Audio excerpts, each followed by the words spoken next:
Berikut ini settingan wajib di HP Oppo. Oke, langsung saja kita masuk ke pembahasannya. Untuk settingan yang pertama, biasanya saya akan menghapus aplikasi-aplikasi yang tidak digunakan. Daripada memakan uang penyimpanan, lebih bagus dihapus saja ya teman-teman ya.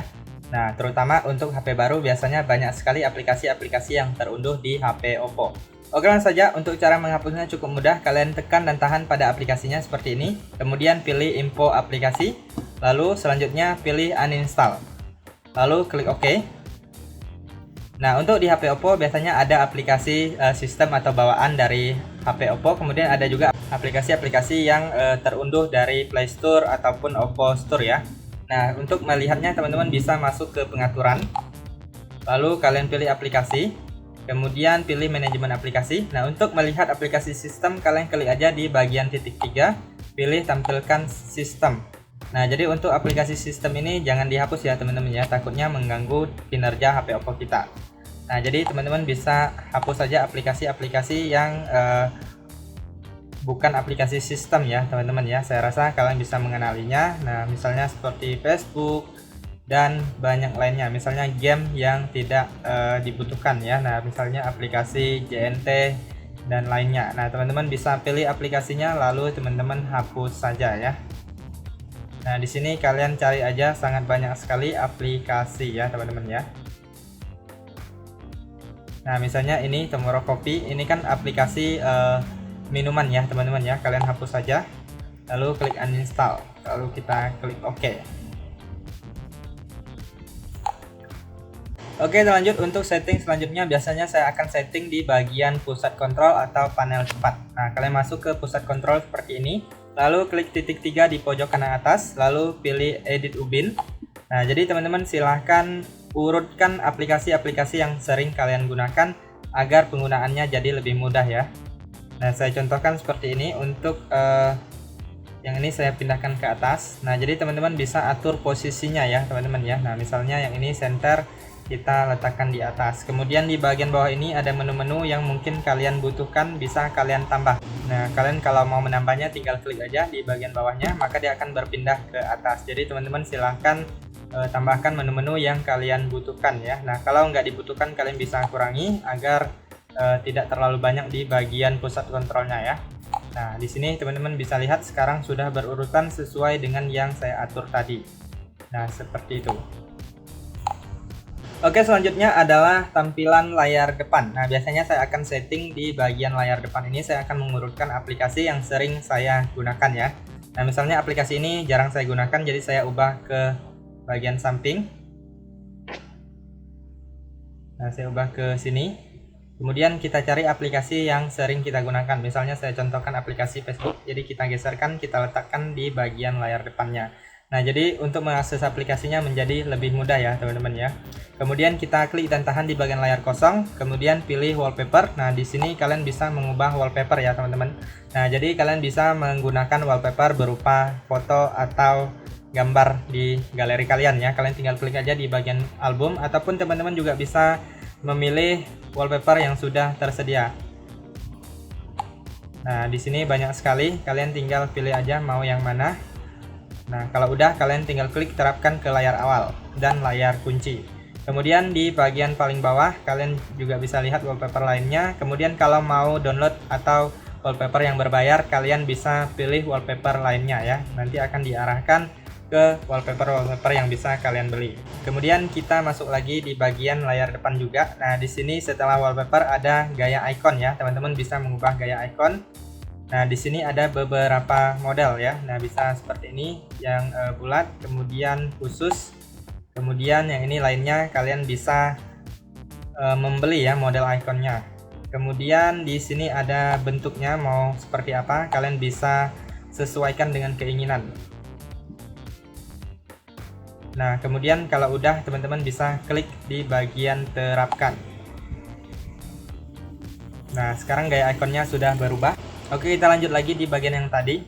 Nah, di bagian samping icon ada widget. Nah, kalian klik. Nah, di sini banyak sekali widget-widget yang bisa kalian tambahkan di layar depan HP Oppo kalian ya. Nah, biasanya saya akan menambahkan widget jam. Nah, seperti ini kita klik dan tahan lalu geserkan ke atas. Lalu kita klik selesai. Nah, apabila ini Google pencariannya belum ada, teman-teman juga bisa menambahkan ya. Nah, kemudian kalau mau dihapus, kalian tinggal klik dan tahan, lalu pilih hapus widget.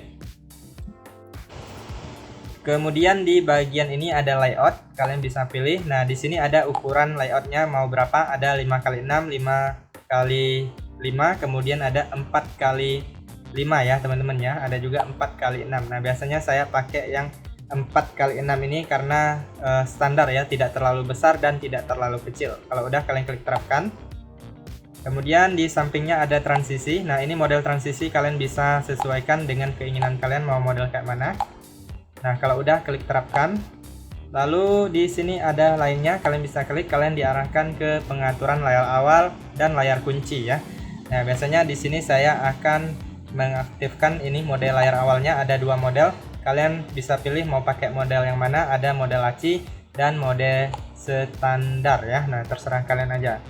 Nah, biasanya saya pakai model laci aja. Kalau sudah, kita bisa klik terapkan ya.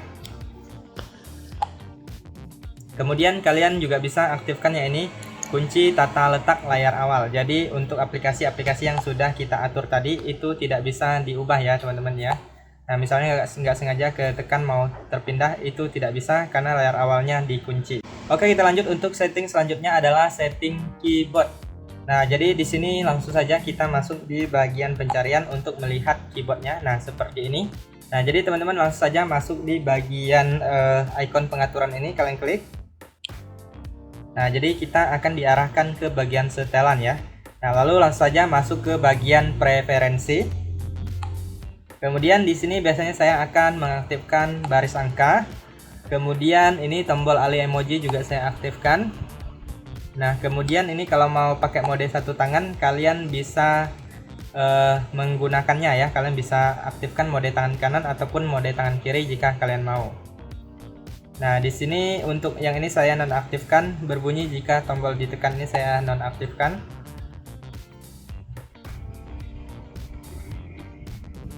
Kemudian setelah kita mengaktifkan beberapa settingan, kemudian kita keluar. Lalu di sini teman-teman bisa menggunakan warna tema di keyboardnya. Di sini berbagai macam pilihan ada. Kalian tinggal klik, lalu kalian tinggal pilih terapkan, maka akan berpindah sesuai dengan yang kalian pilih. Kemudian koreksi teks. Nah, di sini biasanya saya akan menonaktifkan koreksi otomatis ini ya teman-teman ya.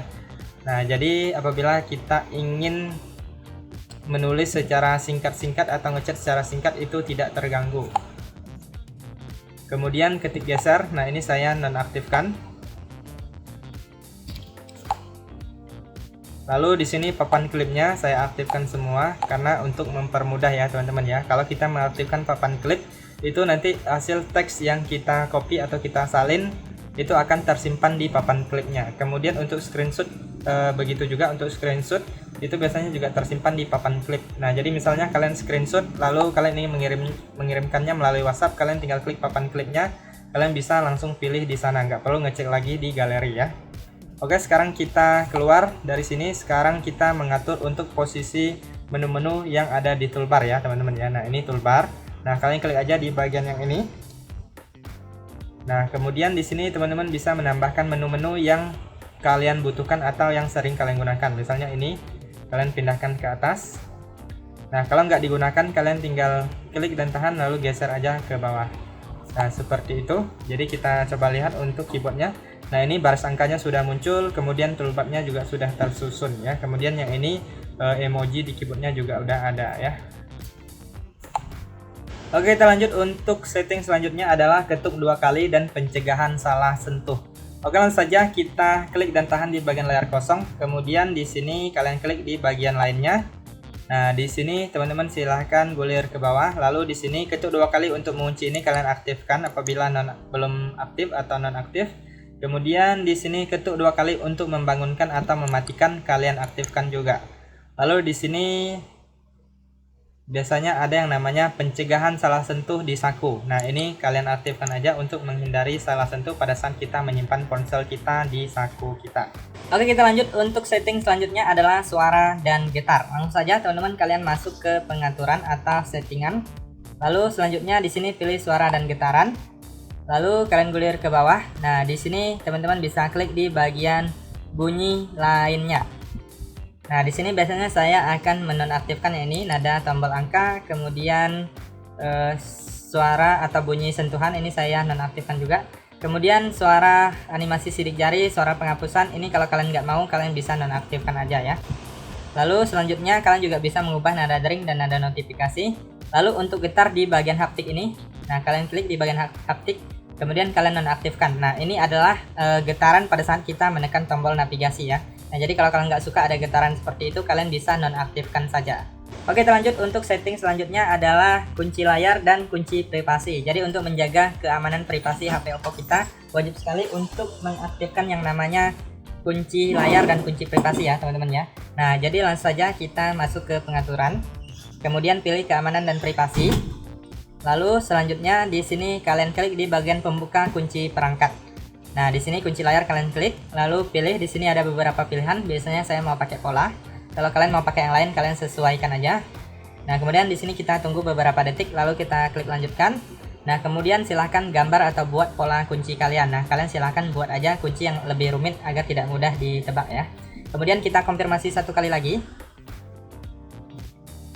Nah, di sini teman-teman juga bisa mengaktifkan kunci sidik jari ya. Nah, kalian aktifkan saja agar lebih mempermudah pada saat kalian ingin membuka kunci layarnya ya. Nah, di sini saya belum mau. Kemudian selanjutnya apabila kita sudah mengaktifkan kunci layar, nah kalian bisa klik di bagian kunci layar. Sekarang teman-teman bisa lihat sudah aktif, sudah bisa digunakan ya. Nah, seperti itu, masukkan kunci kalian. Kemudian selanjutnya kunci privasi. Nah, kalian gulir ke bawah. Nah, di bagian ini keamanan dan privasi lainnya. Lalu ini kata sandi privasi kalian aktifkan. Nah, di sini ada beberapa pilihan, ada numerik, alfanumerik, dan pola. Nah, di sini saya sarankan kalian buat berbeda dengan kunci layar ya, teman-teman ya. Nah, di sini saya masih menggunakan pola. Nah, jadi kita silahkan buat. Lalu kita konfirmasi satu kali lagi. Nah, di sini ada pertanyaan keamanan. Tujuannya adalah agar pada saat kita lupa dengan kunci privasinya, itu kita bisa meresetnya dengan menjawab pertanyaan keamanannya ya. Nah, di sini kalian bisa pilih juga untuk pertanyaannya. Kemudian kalian juga bisa membuat pertanyaan kalian sendiri dengan memilih pertanyaan khusus. Nah, di sini saya contohkan seperti ini. Kemudian di sini teman-teman bisa atur email pemulihan, kalian masukkan aja emailnya di sini. Jadi kalau kalian lupa, kalian bisa mereset kunci ini dengan email ya. Kalau udah kita klik checklist. Nah, kemudian selanjutnya kalian keluar dari sini. Nah, kita keluar lagi. Kemudian di sini selanjutnya teman-teman bisa mengaktifkan kunci aplikasi, kemudian sembunyikan aplikasi, perangkas pribadi dan lainnya ya. Karena kalian sudah mengaktifkan kunci layar dan kunci privasinya. Nah, di sini kalian tinggal buat aja sandi kunci aplikasi. Jadi HP kalian lebih aman, tidak sembarangan bisa diakses oleh orang lain. Oke, lanjut untuk setting selanjutnya adalah mengatur waktu layar. Nah, biasanya untuk HP baru itu waktu layarnya cepat sekali ya, teman-teman ya, sehingga HP kita itu cepat terkunci atau cepat gelap. Nah, jadi untuk mengaturnya kalian masuk ke pengaturan, kemudian di sini kalian silahkan pilih di bagian layar dan kecerahan. Kemudian kalian gulir ke bawah. Nah, di sini ada yang namanya layar mati otomatis, kalian klik. Nah, jadi teman-teman bisa pilih waktu yang kalian inginkan. Nah, saya contohkan 10 menit. Nah, lalu waktunya setelah 10 menit baru layarnya terkunci.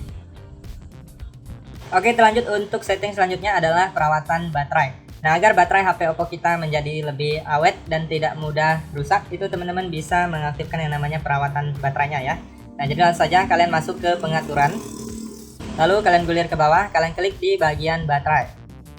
Nah, di sini kalian gulir ke bawah lagi. Nah, di sini teman-teman bisa mengaktifkan salah satu ini, pengisian daya cerdas ataupun hentikan pengisian daya pada 80%. Nah, tujuannya sama, untuk memperlambat keausan baterai atau untuk mencegah baterai HP Oppo kita agar tidak mudah rusak ya, teman-teman ya. Nah, jadi kalian bisa pilih salah satu. Kalian mau aktifkan yang ini ataupun yang pengisian daya cerdas.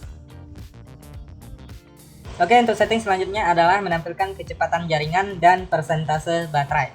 Nah, di sini teman-teman langsung saja masuk ke pengaturan, kemudian di sini pilih notifikasi dan bilang status, lalu pilih bilang status. Kemudian di sini untuk persentase baterainya apabila belum aktif silahkan aktifkan.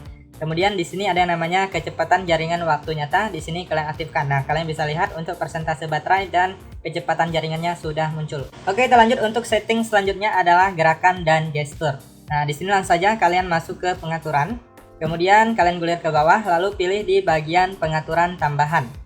Nah, di sini teman-teman silahkan klik di bagian gestur dan gerakan. Lalu di sini biasanya saya akan mengaktifkan yang ini, usap turun dengan 3 jari untuk gambar layar, kemudian yang ini juga diaktifkan, tekan terus dengan 3 jari untuk gambar layar ya. Nah, kemudian di sini saya juga akan mengaktifkan yang ini, balik untuk bisukan panggilan masuk. Nah, jadi apabila teman-teman dalam keadaan sedang rapat atau dalam keramaian dan kalian tidak ingin menerima panggilan masuk, jadi pada saat panggilan masuk kalian tinggal membalikkan HP kalian, maka HP kalian akan membisukan panggilan tersebut ya teman-teman ya, maka tidak akan berdering lagi.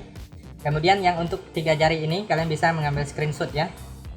Nah, jadi kalian silahkan aktifkan aja yang ini, jadi mempermudah penggunaan screenshot di HP Oppo kalian. Oke, kita lanjut untuk settingan yang terakhir adalah navigasi gestur. Nah, bagi teman-teman yang lebih suka full screen atau tidak suka ada tombol navigasi, kalian bisa mengaktifkan yang namanya navigasi gestur. Nah, cara untuk mengaktifkannya, kalian masuk ke pengaturan, kemudian di sini kalian klik di bagian pengaturan tambahan, lalu di sini kalian klik di bagian navigasi sistem. Nah, di sini pilih gestur. Nah, maka akan berubah tampilannya menjadi lebih full atau sudah berubah menjadi navigasi gestur. Untuk penggunaannya, untuk tombol kembali bisa usap dari kanan ataupun dari kiri. Kemudian untuk ke home screen kalian bisa usap dari bawah ke atas. Kemudian untuk menampilkan recent up kalian bisa usap dari bawah ke atas dengan cara ditahan. Nah, seperti itu. Oke, itu saja teman-teman untuk beberapa settingan di HP Oppo. Semoga bisa bermanfaat dan sampai jumpa di video berikutnya.